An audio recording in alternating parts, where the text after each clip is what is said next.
Forum for Women imewasaidia aje kama wamama wakimbizi? Imetusaidia ni kujiamini wamama. Ilituma tutoe ile kwa akili yetu tulikuwa ni mama ni wakuzaa na kukaa kwa nyumba na kulea peke yake.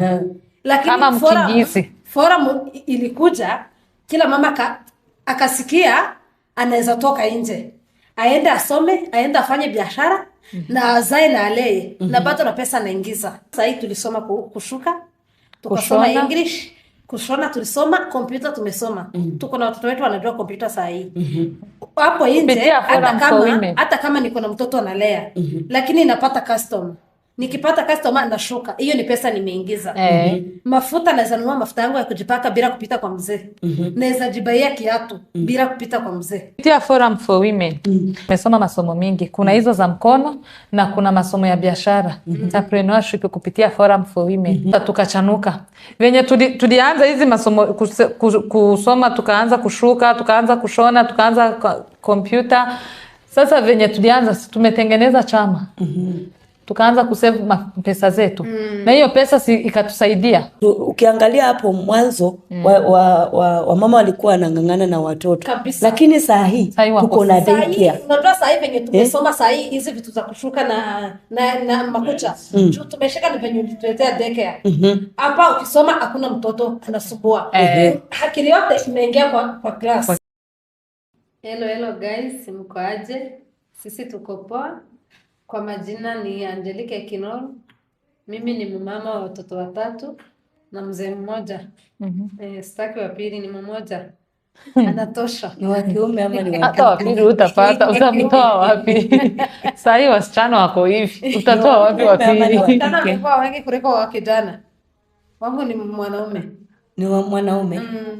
Sasa kuna mwanaume wa msichana?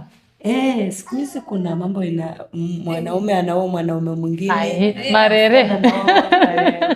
Marere. Anaoa msichana mwenzake. Hapana, hiyo ishindwe kwa jina la Yesu. Karibuni mama Nana ajitambulishe. Hello guys. Kwa majina naitwa Jane. Nafanya kazi kwa Maina Official. Mimi ni mama watoto wengi. Sasa niko na watoto wengi. Wangapi? 3. Hao ndio wengi? Sasa ni kidogo hao. Ni kidogo sana. Hapana, si ni wengi ticha? Ni wengi lakini kuna nafasi ya kuendelea. Sasa hii unaanza. Sasa ndio naanza. Bado. Kama vile mnavyoona tuko na mgeni. Sema mgeni maalum. Tuko na mgeni. Mgeni ako wapi katikati yetu? Hapa. Ako hapa. Wanamuona. Watu wa Maina Official tunawakaribisha mkuje msikie mawili matatu. Tuko na mgeni, ni mtu mkubwa anajua kujitambulisha. Ni mheshimiwa. Ni mheshimiwa. Hatuwezi msema. Tunataka ajiongelelee, aseme ni nani, anatoka wapi, ni kabila gani.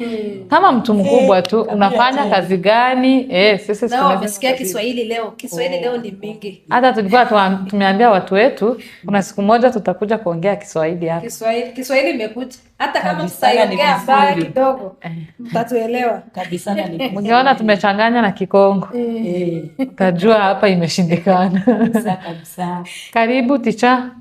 Sisi tunamjua lakini tunataka wale wenye amjui ajitambulishe. Karibu sana. Habari zenu mwara mzee.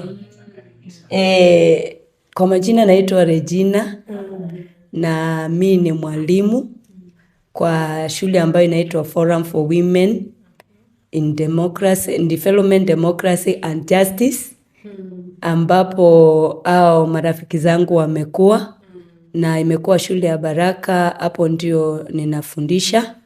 Iko Kitengela, karibu Kitengela town kabisa. Na nimefurahia sana kuwa pamoja na nyinyi. Mimi ni mama pia wa watoto 2, lakini sijafika mwisho. Bado mbele ninaendelea. Kwa sababu Forum for Women kuna kuwaka na baraka za kupata watoto. hata mimi sijafika mwisho, lakini naendelea. Nimeolewa, nina mume mmoja na ninashukuru Mungu kwa kuwa Maina official leo kwa sababu ya wapendwa ambao wamenialika. Ninajua kwamba tutakuwa na wakati mzuri. Asanteni na karibu sana, karibu sana. Nafurahi kwa sababu leo Kiswahili inatiririka vizuri. Na bado hujaisikia Kiswahili nayo. Sasa tutakuwa tunaweka Kizungu. Wewe umesoma Kizungu. By the way, nimesoma Kizungu kupitia forum. Atuonyeshe ile amesoma. Yes. Ngoja tu hapa tunakuja tu. Mkiona tunachanganya na Kizungu. Tunataka tumesoma. Tunataka kuonyesha leo hakuna kusema ngo nasoma ngo naenda ngo biashara. Hakuna hiyo. Tutoe hiyo ngo, si ndio? Tunatoa saa hii. Leo tunaingia English na Kiswahili imeshika. Hapa kwa Maina. Tumeshinda sana tukiongea Kikongo. Imekuwa mingi. Hata Wakenya walikuwa wanatuambia simuongee kitu yenye tunasikia shwari. Tunataka kuwaote lakini sasa hiyo kilugha inatushinda. Na kwanza unajua Kinol amesoma hapa 2019. Mwaka mzima Kinol akisoma Kizungu. English yote. Nimesoma masomo mengi. Imeingia ni kidogo. Kitu napenda sana ni hizi vitu za kufanya na mkono, lakini English lakini tulisoma nikikuwa na mtoto mdogo ticha. Acha kujitetea, kwani ukiwa na mtoto hawezi soma? Ukifikiria mambo ya nyuma. Hata mtoto sasa hivi anaanza kusoma kadaria. Utashika aje? Sasa kinaona nikuulize. Kwa mtihani nilikuwa naanguka. Si nilikuwa na Kizungu nayo. Nakwambia walifanya mtihani. Kabisa. Sema Kinoo kuanguka. Niliona hiyo siku. Unajua tulikuwa tunaishi na Kinoo. Akaleta nini hizo pepa zake. Hata mimi nilikuwa namshinda na mimi sijaingia shule. We. Kinaona wakamwambia nini ajaze hizo sentence. Unaona? Kuna maana alikuwa ajaze. Sijui nakumbuka. Alikuwa ajaze A for apple. Wakampea sentence ajaze hiyo A for apple. Sasa yeye akajaza hiyo G for jug. Akaniambia kwani wewe? Ni mtoto, nilikuwa niko na mtoto mdogo. Kwani mtoto hawezi ninasoma tu unapiga hesabu naona masaa inakaribia ya chai. Unakunywa chai. By the way tulikuanga na chai na snacks. Ikifika saa 4 wanakunywa chai. Lakini sasa mwisho wa mwezi pia walikuwa wanapata kakitu, si ndio? Nafikiri hiyo ndio ilikuwa inawafutia sana pia. Ukikumbuka kuna chai saa 4 huwezi kosa kuja shuleni. Na mwisho wa mwezi kuna kakitu. Umechangamuka kabisa. Lakini masomo sasa ulikuwa unaonea kwa mtihani. Kama watu wengi na unajua kwa mtihani tuliwakalisha kila mtu peke yake. Unajua mkikaa pamoja ni rahisi kuambia niambie hapa. Kama asikie naongea Kikongo nisaidie hapa niweke nini unanisaidia wewe mwenye umeshika. Lakini hapo kila mtu alikuwa anakaa kivyake. Sasa unaona hiyo pepe unakosa kitu ya kufanya. Lakini shida ni unaona wakiongea kilugha hauko unasikia. So anauliza mwenzake na kilugha ndio amjibu. Nikatoka tu nikaenda kwa room nyingine walikuwa. Kurudi nilipata kila lakini ya kidogo yenyewe wamebadilishana makaratasi na hakuna kitu mbaya kama ule mtu ambaye umebadilishana karatasi na yeye ashiki kitu. Ninyi mnaanguka wote. Umempea tu hivi kwa nyuma akujaze kumbe ndio Sasa ulikuwa unapea mtu mwenye ajui anakujazia. Lakini kujazia unapata amekuangusha kuliko kabisa. Lakini kuna wale walikuwa serious. But tunashukuru saa hii ukiangalia hapo mwanzo wa mama walikuwa wanang'ang'ana na watoto kabisa. Lakini saa hii tuko na daycare. Unajua saa hii venye tumesoma saa hii hizi vitu za kushuka na makucha tumeshika ni venye tuletea daycare hapa. Ukisoma hakuna mtoto anasumbua. Akili yote imeingia kwa class, kwa kitu yenye unafanya, kitu yenye unasoma unaingia tu juu mtoto akusumbui. Lakini ako daycare unataka kuanza mtoto anataka kunyonya, mtoto analia unakimbilia nje. Unapata wengine wanakupita. Kitu kingine na karibu kila mama alikuwa na mtoto. Kila mama mwenye alikuwa na mtoto alikuwa na mimi. Kitu kingine ile siku hizo masiku hatukuwa tumeshika hiyo kitu ya masomo sana. Hatukuwa serious. Ilikuwa kitambo, hatukuwa serious na hizi vitu za masomo. Ilikuwa kitambo. 2019. Ilikuwa nimezaa huyo mtoto mkubwa. Unajua hiyo ndio shule ya kwanza watu walikuwa wameingia. Sasa watu hawakuwa serious. Kitu walikuwa wanakuja kufanya ni hiyo fair na hiyo chai. Na chai. Lakini saa hii leo ni chai, kesho ni soda. Na kukiwa na kasherehe. Ukikuwa na kasherehe mnakula vizuri sana. Na saa hii unajua tu mwisho wa mwezi kuna kakitu unapata. Na by the way, maisha yenu Forum for Women imewasaidia. Unajua nyinyi mnaitanga forum na forum ni mingi. Forum for Women. Forum ni mingi na hiyo jina yote umeongea, hiyo Kiswahili inaweza shindikana. Kitu ya kwanza unasema Forum for Women in Development, Democracy and Justice. Hebu sema hivyo. Forum for Women in Development. In development. Wacha Kino ajaribu. Hebu ongea tena mimi Forum for Women in Development. Nitarudia tena. In development. Forum for Women in Development, Democracy and Justice. Forum for Women in Development. Kinoro acha kusema vitu vingine. Sisi tumeshika Forum for Women. Hiyo ni ngumu. Kama hizo. Hata mimi Kizungu, mimi hata sijasoma Kizungu. Hapana. Jaribu. Jaribu kidogo at least. Hebu rudia tena. Forum for Women in Development, Democracy and Justice. Forum for Women in Development, Democratic. Democracy. Hiyo kwa mtihani naweza kuka sahi. Na unasikia alisoma English. Na by the way, Forum for Women imewasaidia aje kama wamama, wakimbizi? Imewasaidia imetusaidia vitu mingi sana. Kitu ya kwanza imetusaidia ni kujiamini wa mama. Ilituma tutoe ile kwa akili yetu tulikuwa ni mama ni wakuzaa na kukaa kwa nyumba na kulea peke yake. Lakini kama mkimbizi. Forum ilikuja kila mama akasikia anaweza toka nje. Aende asome, aende afanye biashara na azae na alee na bado na pesa naingiza. Kitu ya kwanza yenye ilituma ni masomo. Unaona sasa hivi tulisoma kushuka, tukasoma English, kushona tulisoma, kompyuta tumesoma. Tuko na watoto wetu wanajua kompyuta sasa hivi. Hapo nje hata kama niko na mtoto analea, lakini napata customer. Nikipata customer nashuka. Hiyo ni pesa nimeingiza. Mafuta naweza nunua mafuta yangu ya kujipaka bila kupita kwa mzee. Naweza jibaia kiatu bila kupita kwa mzee. Uwezi jiwekea pesa twako hivyo na uitishe mzee hiyo ya mafuta. Hapana. Picha kitu kingine unaona kupitia Forum for Women.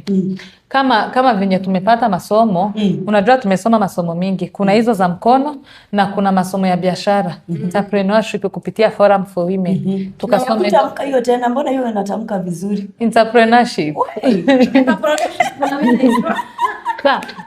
Hiyo nimetuambia ni ngumu by the way. Sasa kitu kingine tumechanuka. Sasa hii kupitia hiyo masomo ya biashara. Tumekuja masomo, tumesoma masomo mingi kupitia hii shule ya Forum for Women. Sasa tukachanuka. Venye tulianza hizi masomo kusoma, tukaanza kushuka, tukaanza kushona, tukaanza kompyuta. Sasa venye tulianza tumetengeneza chama. Tukaanza kusave pesa zetu. Na hiyo pesa ikatusaidia. Sasa saa hii tulikuwa tunamaliza kusoma, mtu akona kitu anaweza fanya. Unaweza toa kwa chama, uende uanzishe biashara, ama unaweza kama venye wametuboost biashara, unaongeza kwa biashara yako. Hiyo kitu imetusaidia sana teacher. Kitu kingine imetusaidia, wametufunza mambo kuhusu family planning.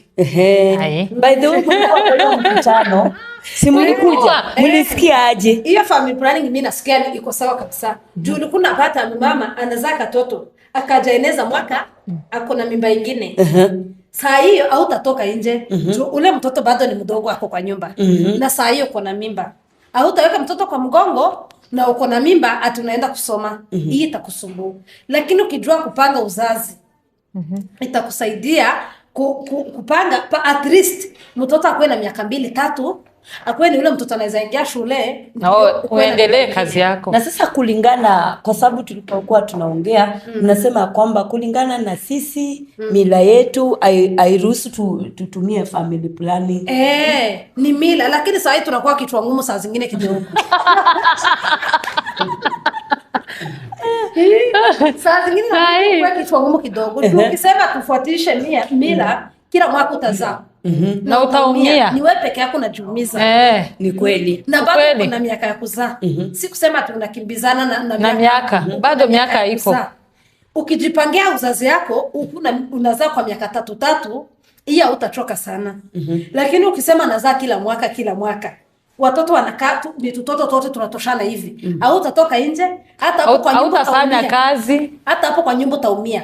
Kazi itakuwa mingi. Na mmeambia wamama wengine huko kwa kijiji ya kwamba kuna masomo inaendelea kila Wednesday hapa Forum for Women, wakuje wafundishwe mambo kama hayo na wafundishwe pia mambo ya dhuluma za kijinsia, kwa sababu unapata hiyo ndio inaathiri wamama sana kabisa. Kwa mfano kwa klasa ambayo mlikuwa last year, wamama 12. Hebu niambieni hapo. Kwani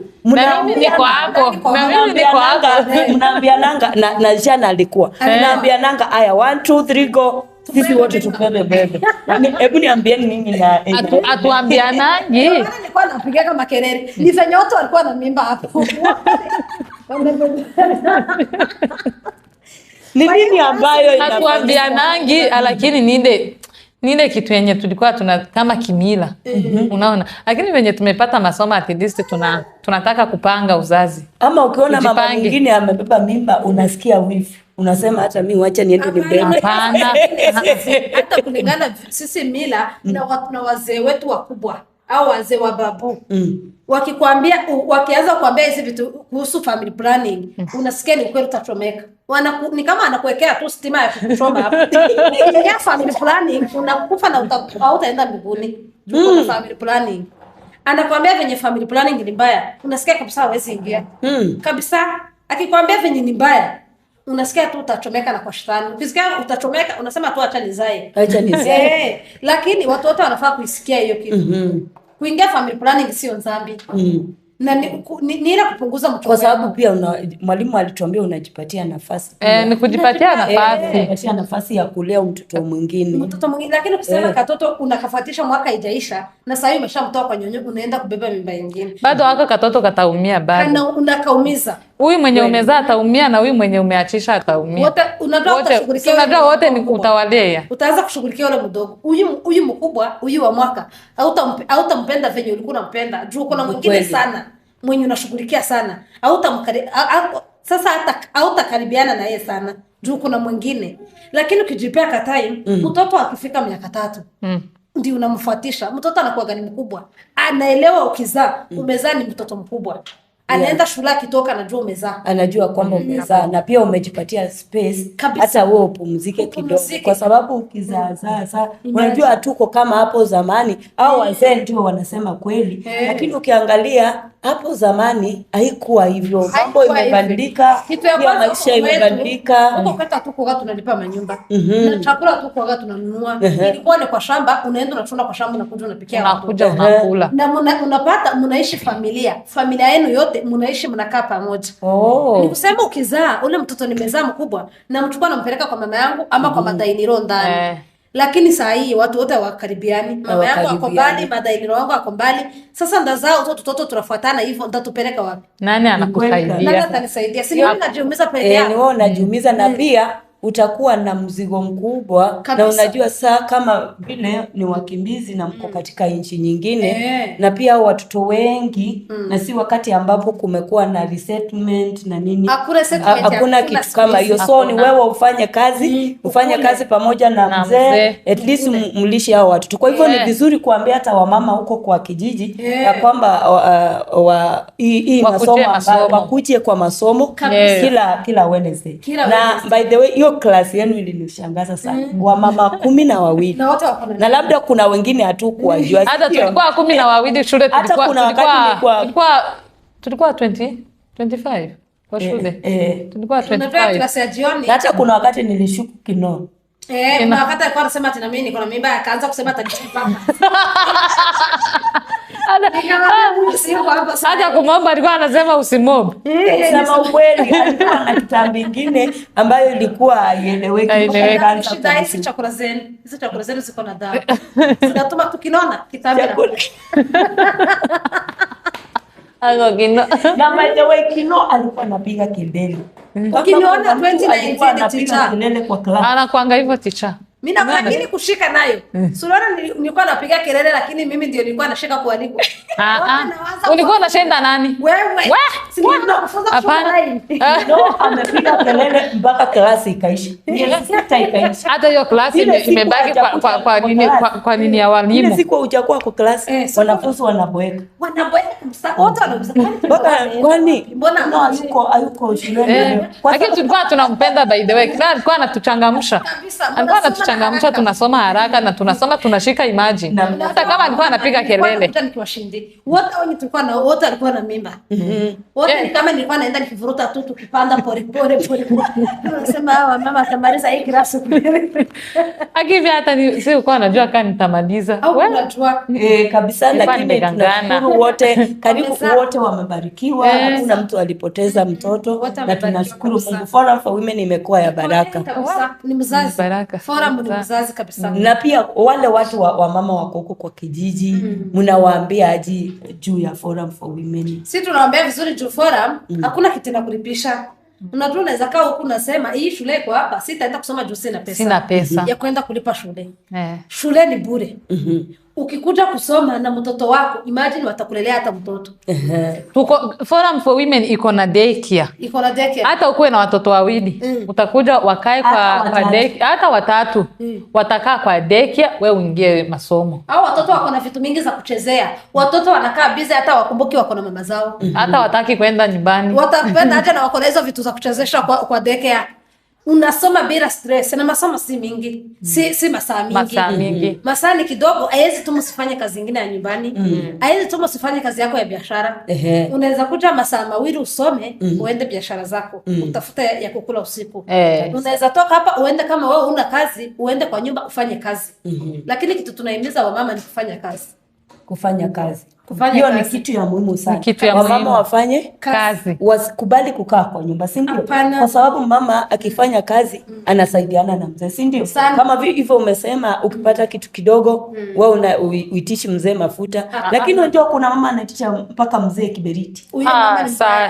Huyo kuna mama hata si kiberiti. Kama haufanyi kazi ndio maana unapataka kwa hiyo nyumba zenu mko na conflict yenye aishi. Hata saa hii conflict. Unasikia hiyo kizungu sasa? Kizungu imeanza kuja. Unapata conflict kwa hiyo nyumba aishi. Unapata mzee unataka wamama wa Kongo sisi tunapenda vitenge. Na kuvaa smart. Tukae smart kabisa na tuna pesa. Unapata yani ukae smart na una pesa. Au ingiza hata shilingi moja na unataka kitenge. Ukae smart kama wengine. Unapata mzee ndiye analipa nyumba. Mzee ndiye anawakulisha. Naye kazi yake ni ya kuzungusha hapo na pesa kidogo. Sasa wewe ukifika juu ana hiyo pesa unaanza kusema mimi mbona unibaye kitenge, mama wengine wamebaye vitenge, wamevaa smart, nini na nini wameenda kushuka wako smart. Juu una pesa ya kusaidia yule mzee, unapata mzee ameumia sana. Hata pata pesa kukulisha, apata kulipa nyumba na school fees ndio hiyo. Na pata ya kukuvalisha. Ndio maana unapata conflict ndio imeingia kwa hiyo nyumba. Mnashinda mkizozana ndio inashinda kwa hiyo nyumba. Si unasikia? Mzee atasikia vizuri, lakini mzee akikuja apate nimepika. Sitamuuliza pesa juu unajua haujangojea mboga. Sitamwambia. Akikuta na pesa ni sawa. Kama hana niambia leo sitapata. Nitamwambia haina shida. Kila siku si. By the way, wazee wenu wakikuja wanapatianga pesa. Leo kino nimefanya 2,000 ndio hii. Wanatupea. Sisi wanatupea. Kama ako nayo unajua kwa mzee ako na pesa.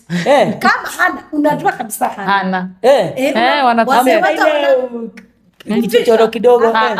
Password ya M-Pesa mzee unajua. Hawana account password. Ukipata saa zingine si hata Safaricom inasema pini yako siri yako. Mbona mnapata password? Mimi na mzee ni mtu mmoja hivi. Sasa ukitutenganisha na sisi, pastor alisema tumekuwa mtu mmoja. Hata tukoe na pini mbili na sisi ni watu mmoja. Si simu ni yangu. Hata kama ni yako. Hata simu. Ni kushare. Simu. Naweza mpea yangu ashinde nayo na mimi nishinde na yake. Sisi ni hivyo. Ticha, kwani wazi vya mzee pini? Hata kitaka kusave. Sasa zingine unaweza save kwa account yangu. Juu yake kitambulisho yake haitakubali kufungua account.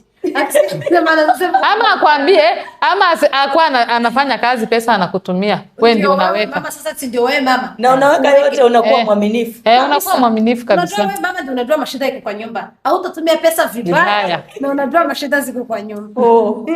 Mungu tusaidie Wakenya.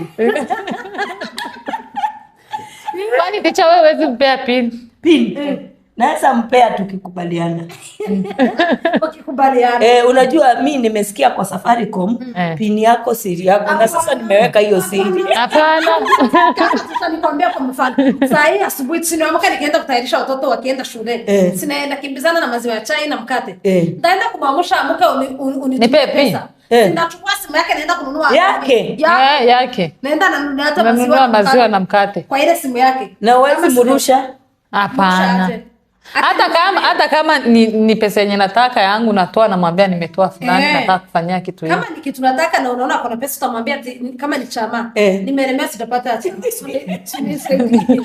Nimechukua ya chama kidogo. Huko ni Kongo si Kenya. Ni huku. Tuko hivyo imagine. Kama hana pesa unajua. Haki mmeokoka kabisa. Kusema ukweli umeokoka. Si unajua mshahara yake. Sasa utapita aje? Na mshahara yake unajua. Umejulia mshahara yake wapi? Si amefanya hii kazi watu wengi wamejiajiri. Hata lazima anaweza hata tuseme kama si mshahara ya mwezi ako nayo. Si pesa yoyote anafanya anakuja ananiambia nimefanyia pesa hii. Ama utachukua tu angalie balance iko hapo. Yenye iko. So utajua pesa ni ngapi, unajua utaipigia useme huyu mzee alipata pesa, sasa hii nataka kitenge. So hakuna pesa ya mama na ya baba. Hakuna. Hai huku Kenya ni kama hivi. Hakuna. Huku Kenya. Hakuna. Niambia mzee amelimea utapata pesa ya kulipa rent. Na wewe uko na pesa. Unasikia? Sasa nitasema ati nimesave pesa ati mzee ndiye angangana na hiyo nyumba na hana hiyo pesa. Si utampea na mimi nitalipa.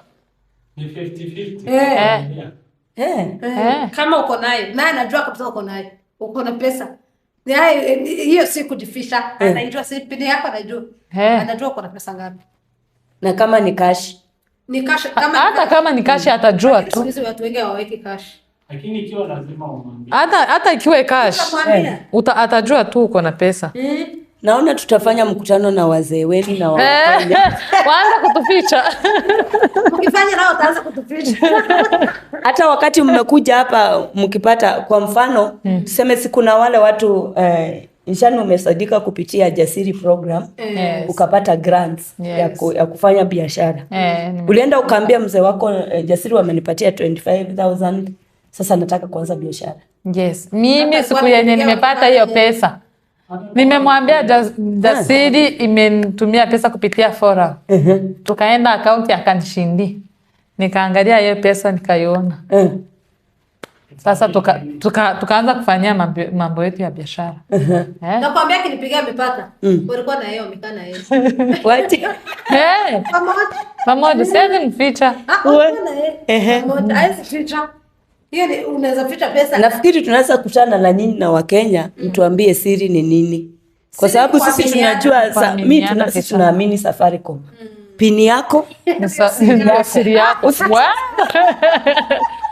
Hiyo ya Safaricom. Ndio Safaricom hata. Ni ukweli, yes, ni ukweli. Hatuwezi sema si ukweli. Kwa nyumba mkubwa sisi. Kama niko na mtoto wa brother mzee tunakaa naye kwa nyumba. Si mtoto mkubwa anaweza enda kwa kibanda anunue mboga. Anatoa pini yako. Unampea simu. Anatoa simu yako. Na hata toa hata shilingi. Hawezi toa. Hata jirani naweza mwambia. Si tunajaribu yangu. Ni majaribu tu.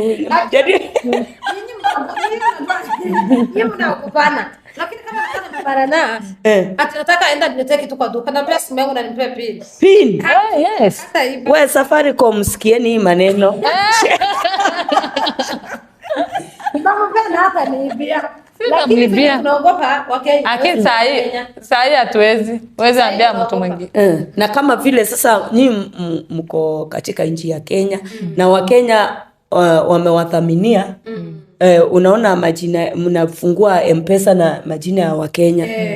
Je, kuna changamoto yoyote ambayo mnapitia na Wakenya kupitia kuwapatia hizo lines? Mimi kupitia mimi sikuwa na shida yote. Niliregister na jirani yangu mwenye tunaangaliana hivi. Huyo jirani anaweza enda atoe pesa yangu. Anaenda kaniregister, akanipea ID yake, nikafanya photocopy ya ID yake. Na siku hiyo line yetu ilikubali kwa register. Tulienda naye customer care. Akasaini kama imetoka kwa majina yake na ID yake. Ikakuja kwa majina yangu.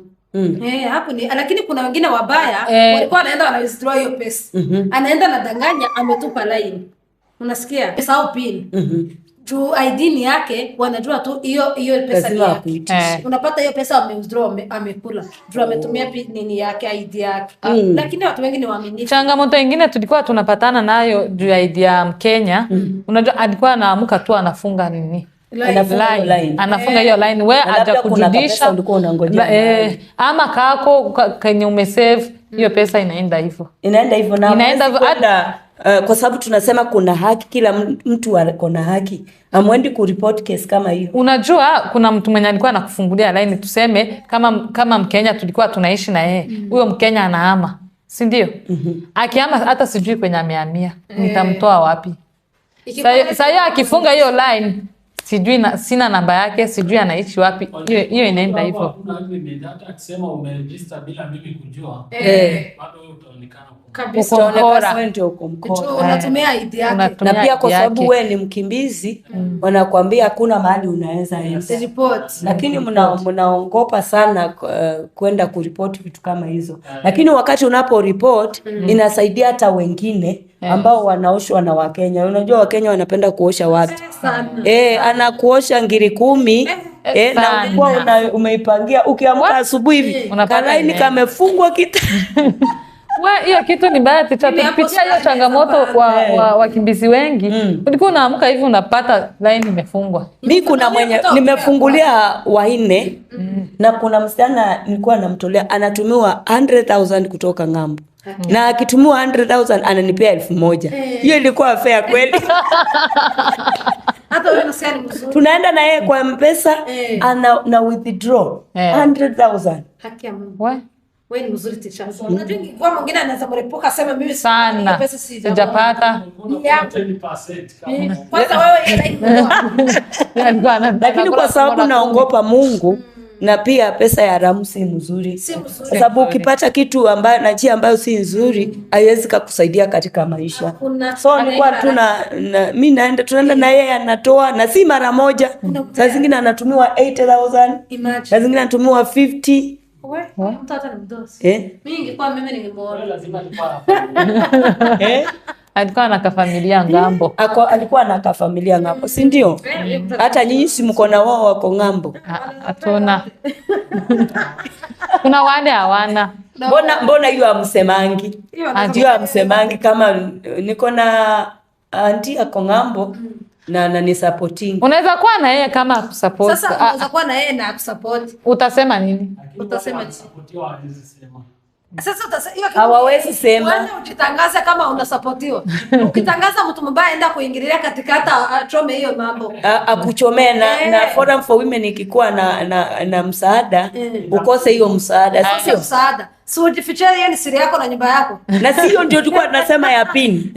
Pin yako siri yako. Mimi mko na siri zingine lakini si za pin. Hizo ni siri zetu na mzee peke yake. Atafaa kujua watu wengine.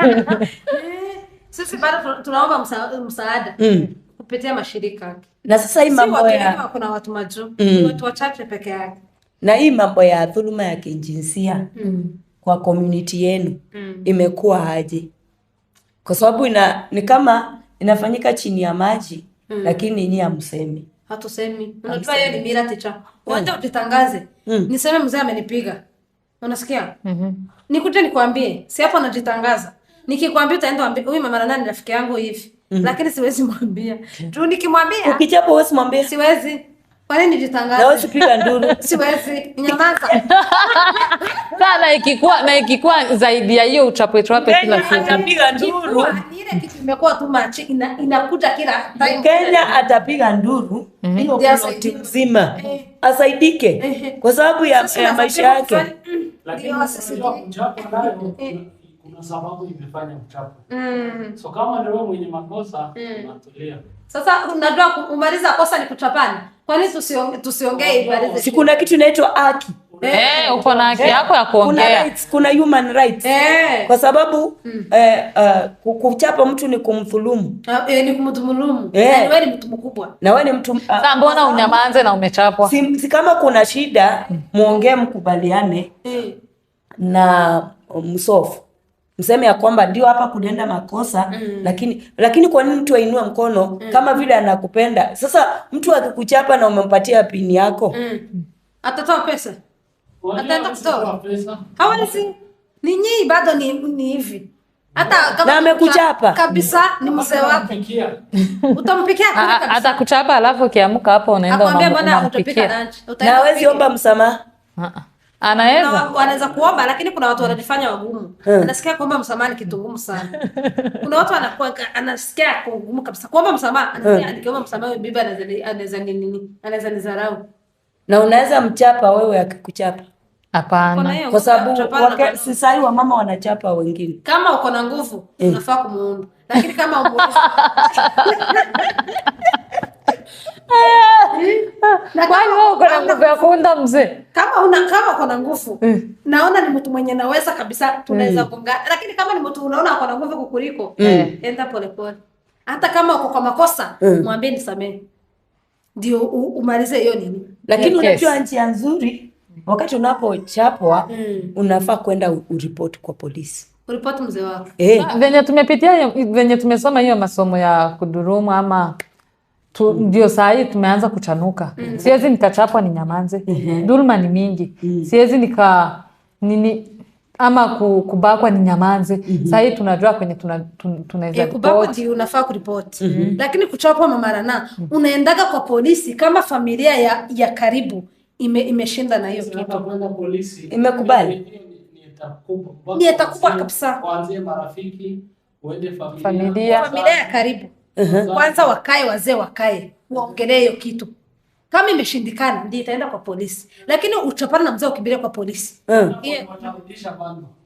Watakurudisha, utasema sasa tuseme Mkenya anaweza chapwa mara moja ama mara mbili aende ripoti. Si mara mbili. Mara moja. Mara moja. Sasa familia kwa nini yesa tu hiyo nini? Hiyo familia wako ushago. Ni mko town. Hata kama hakuna kitu kama hiyo. Wanaweza kuja. Sisi tumewana tukiwa wawili. So familia iko hapo. Haiko hapo. Hapana, sisi familia tunaingilianga. Lakini sheria wa kwetu baba yangu na mandugu zake wanakuja na familia ya kijana wanakuja wanakaa. Wanajua hiyo shida tuko nayo na huyu mzee kwa hii nyumba. Mbona nimechapwa? Mbona umechapwa? Mbona unachapa bibi? Mbona amefanya nini? Sasa waangalie ule mwenye ako na makosa. Ndio sasa wanatatua. Watatue. Na kama makosa inaangukia kijana, hata kama ni kijana inaangukia watamwambia tu kwa sababu naona saa hizi mara mingi mtu akijaribu kusema shida yake na akose kusikizwa anaenda kuiweka kwa mtandao. Ndio mzindie hapo. Tuko na hiyo nijue Mamarana usiku amechapana na mzee na wamechapana ikasikika nje. Mimi si nimepata kitu ya kwakti leo. Nitakuja niseme venye Mamarana vile ulisikia nduri imekuwa wamechapana. Wetu kuliko uweke mtandaoni, unaweza kwenda polisi ndio rahisi kuliko kumweka mtandao. Unajua saa hii watu wamekuwa na hiyo tabia mbaya. Hiyo ndio sasa tabia mbaya sasa ile kuweka anakuweka kwa mtandao. Ukitambua mke na Wakongo tunajuana, wapi? Wakongo tunajuana. Kama mwenye anijui anajua baba yangu ama anajua babu, wananisema kabisa, wanaanzia kwa babu yangu, wanateremka paka wananijua. Ni watu wanajuanaga kabisa. Ukifanya kosa iende kwa mtandao, utalala kama umejulikana dunia mzima. Ndio maana nasema hata kama nimechapwa acha nivumilie, nikae ni nyamaze. Najua unaongeanga sana Kilino. Uje hapo siku. Mimi hapana. ni siri yake. Siri yake. Siri yake ni siri yake. Ameokoka. Kama nitabe siwezi ongea. Siwezi. Tutagangana tuilee watoto wa grow. Na utakuwa unakumbuka, utambeba kwa moyo. Unafuta kabisa. Sisi tumeokoka, vuta. Kabisa, amen. Vuta usibebe. Na unamsamea kabisa. Sana, unamsamea. Na mnalea kwa sababu mzaa watoto pamoja. Unakuwa kumempenda. Unajua mtu mwenye wewe samea ni mtu mwenye upendi. Lakini kama umempenda, hakuna haja ya kuingiza wazazi hapo ndani. Tukipea mama yangu stress na ana mzee. Ni kweli. Hapana. Ni kweli. Siwezi ni nyamazie hapo. Bora achana kuchapana. Hii kuchapana ndio tabia mbaya. Unajua saa zingine anaweza kuchukulia kisa wa kuchinje. Si mnaona kisa ambazo zinaendelea saa hizi. Watu wanauana kwa ndoa kwa sababu mtu amevumilia, mzee anamwambia siku moja nitakuua wewe. Nitakuua. Unaona kama hiyo bomu unajua tu utauliwa. Unakaa ukijua mnakimbizana round kwa nyumba, hiyo inaisha. Unakaa tena siku ingine anakuja. Anakukimbiza tena, inakuwa shida kwa jamii. Lakini ile kitu mzuri ni kuripoti kwa polisi. Ndio polisi ikuwe inajua ya kwamba kuna kitu ambayo Kinoa anapitia na asha ripoti kwetu. Kuripoti kwa polisi haimaanishi ya kwamba mzee wako atafungwa. Si unajua ukienda pale kwa police roadblock, kuna mahali kwa gender desk. Gender desk inatetea mambo ya dhuluma za kijinsia. Na utawapata hapo, utawaelezea shida yako, kwanza wataita mzee. Kama ndiye ako na shida. Na kama ni mama pia, si kuna wamama ambao wako na shida. Wanachapa waume wako. Lakini ticha sisi tumelelewa tukiambiwa kwamba kama umeoleka, shika siri ya boma yako. Shika siri. Si kila mtu ukifika nje hivi utangaze. Nyamanza.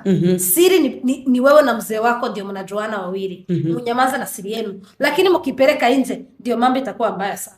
Sasa ukitokea Kino, tuseme kwa mfano, mkono iko hivi. Umechapa ukaumizwa mkono. Sasa unataka utaambia watu waje? Hiyo nayo sitaambia watu. Aliteleza. Nimeataka nikaanguka. Na mtungi nimeteleza kwa stairs nilianguka. Sasa hii ninaendelea vizuri. Na umechapwa hapo kiboko inaendelea. Kweli? Na ukiona watu na wewe mzee unacheka kabisa. Ukifika ndani uko na kasirika. Mgeni zaingia mcheke kabisa. Una fake. Unacheka ile mgeni sameingia. Na hata mmemaliza baba wale fulani. Mgeni aingie. Sweetheart. Anakuwa sweetheart saa hii. Saa hiyo. Lakini mgeni akitoka. Toka huko. Unaweka ile kitu mlikuwa mko nayo. Mgeni aingie. Sasa kitu kuwe sawa. Sasa hii tumekorogana wewe tunabishana saa hii. Mama Rana ingilia katikati. Taanza kuita sweetheart. Kinaona wewe hapa unadanganya. Haki ya Mungu.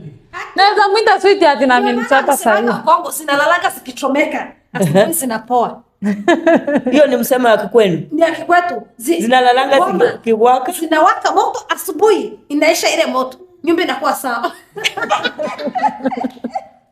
Mama Rana akiingia saa hiyo, sweetheart. Sasa nimeonyesha tumekasirikiana na mzee. Si ninyamaza ile siri yangu na mzee wangu. By the way, sisi wa Kenya hatuchapanangi. Not unless mtu akiwa kichwa ngumu. Lakini ukichapwa lazima itajulikana. Kwa ploti yenu watajua mama fulani alichapwa.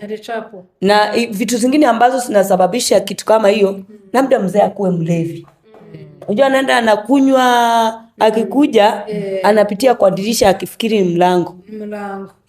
Akikuja anabisha na ana expect umfungulie. Na unajua mlevi akikuja anaweza kukuita mara ngapi?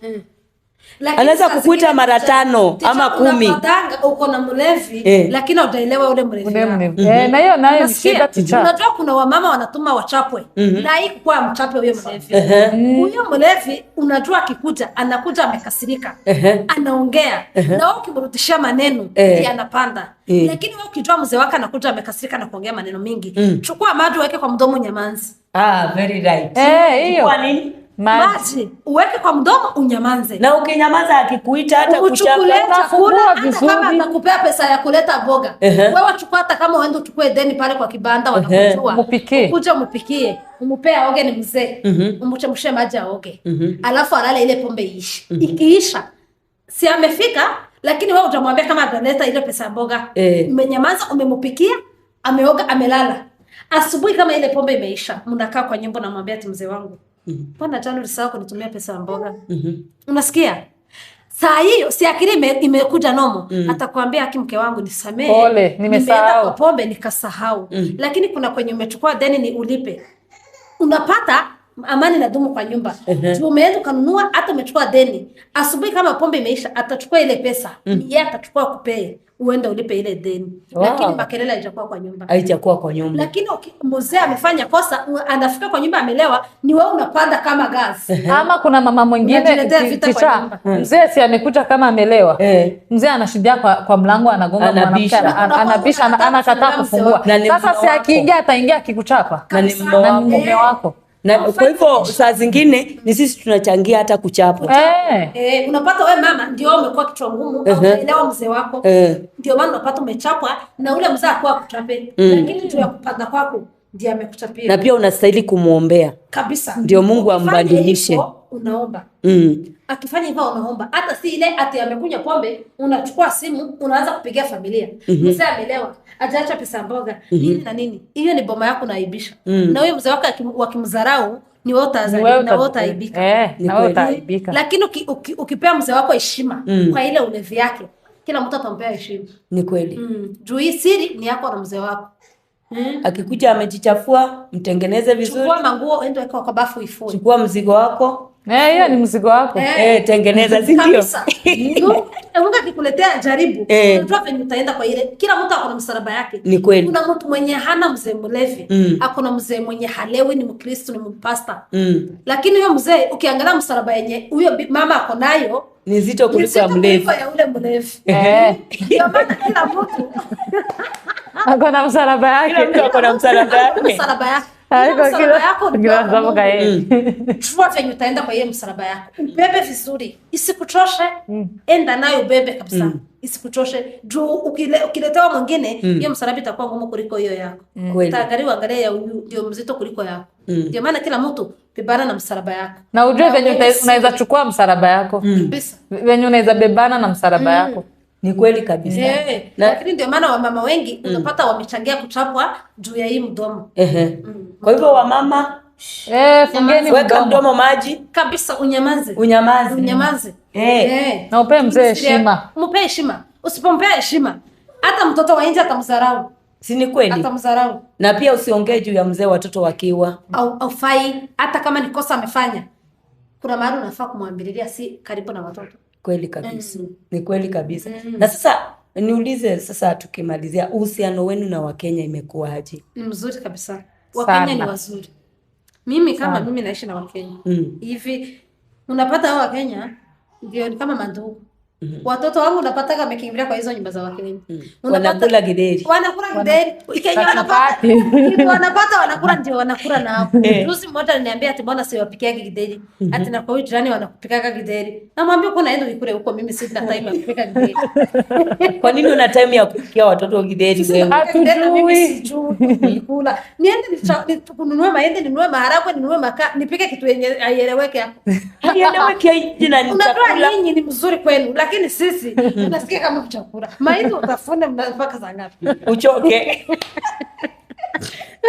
Sasa nipike ka ugali ka haraka Haraka ukule. Mboga na mboga nilikule ugali ni harakishe. Si hatujui Kaunga. kukula Kaunga kideri ndio ticha. upike hivi. By the way nimeletewa kaunga. Kuna Kaunga mama hiyo ya ameniletea kaunga. Unajua kuipika? Na ni tamu. Ni Najua. tamu.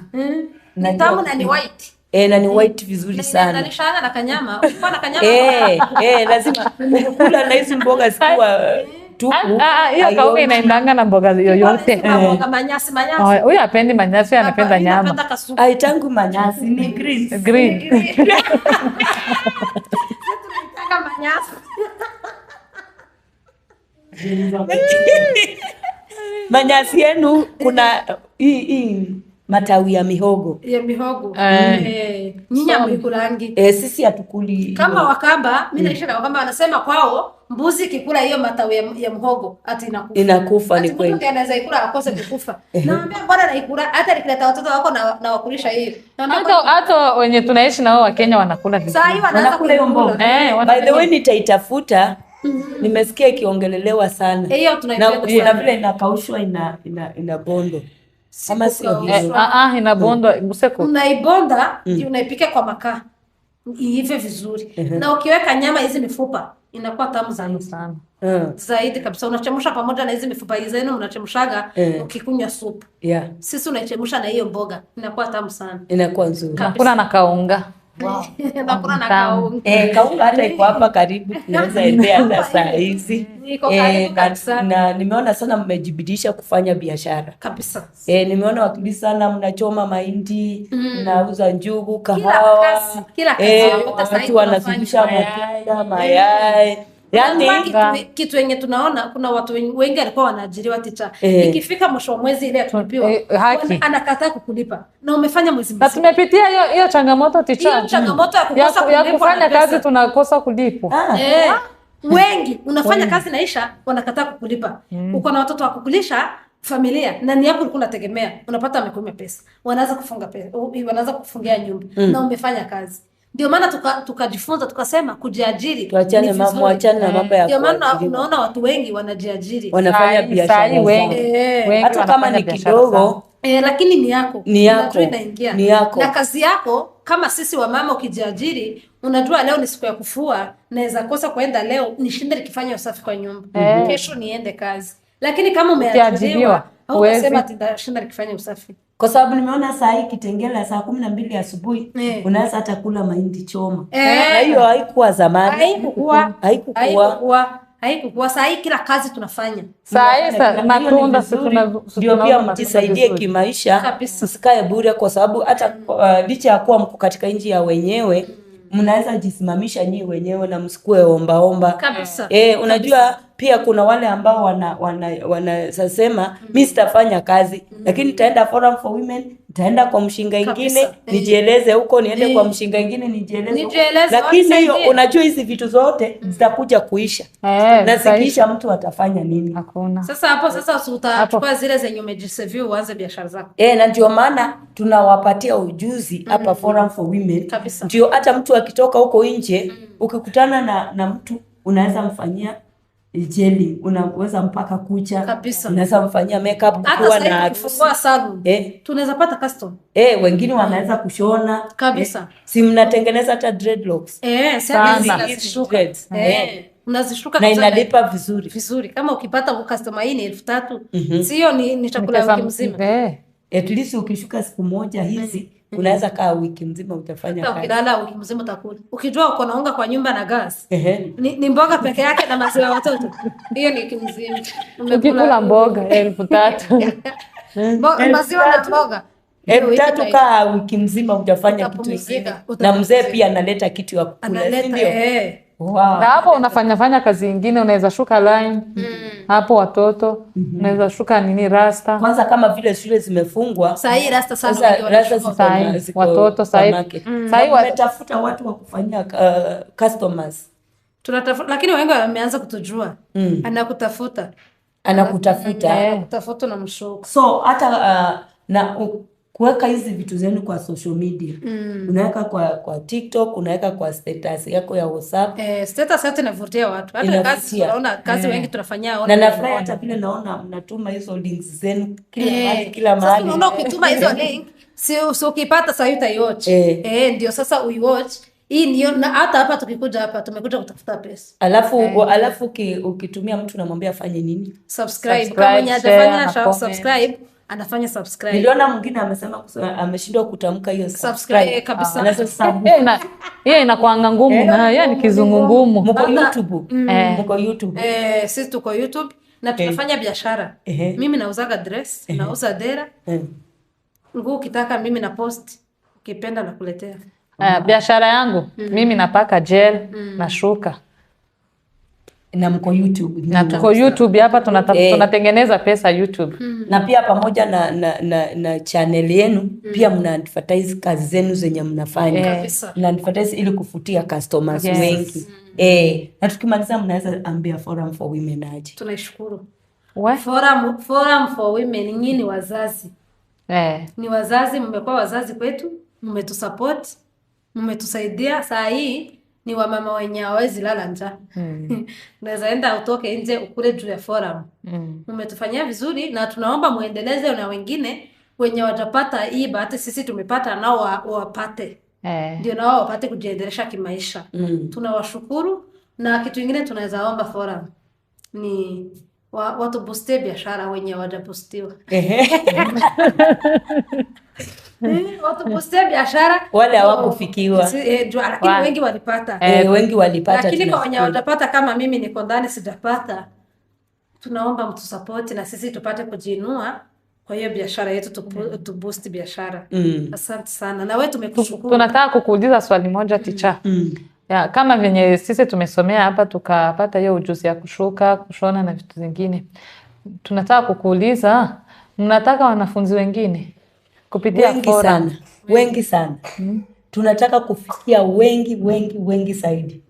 Na saa hii wale wengine wamemaliza, sasa tumeanza kusajili wanafunzi wengine. Kwa hivyo muwatume, nyinyi ndio champions wetu. Uko nje vile mnaongea juu ya Forum for Women ndio itatusaidia pia kupata nini? Kupata wanafunzi wengine ili tuwasaidie vile mlisaidika, na msipende kusaidika nyinyi peke yenu. Unajua kuna mtu akisaidika anasema mimi sitaambia mtu ndio asifaidike pia kupitia Forum for Women. Na pia tumekuwa na chama. By the way, chama yetu inaendelea vizuri jana sana. Na kina Kino hata sisi muulize.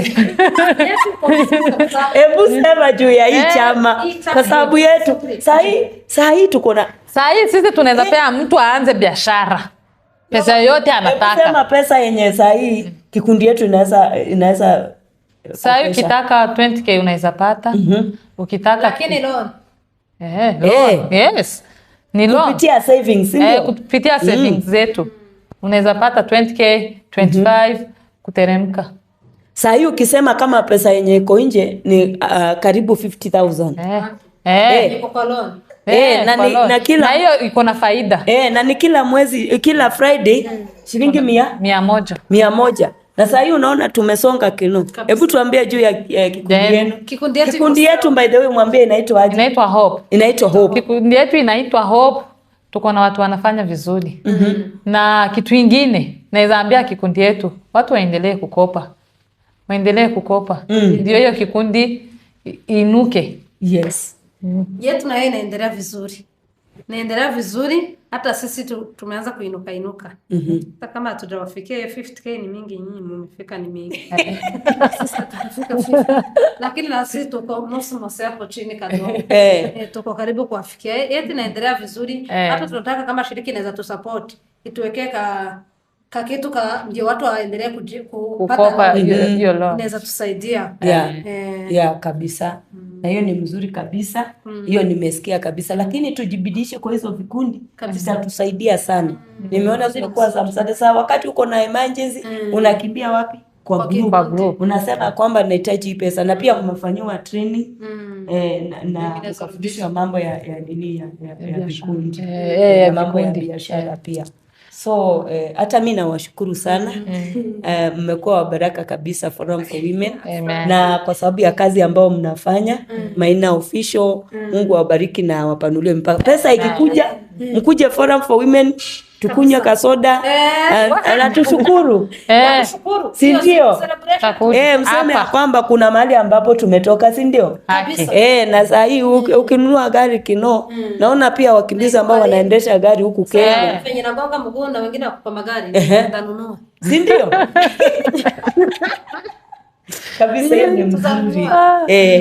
Unaweza pata sponsor amekupenda kwa YouTube. Si ndio? Hata amekusupport.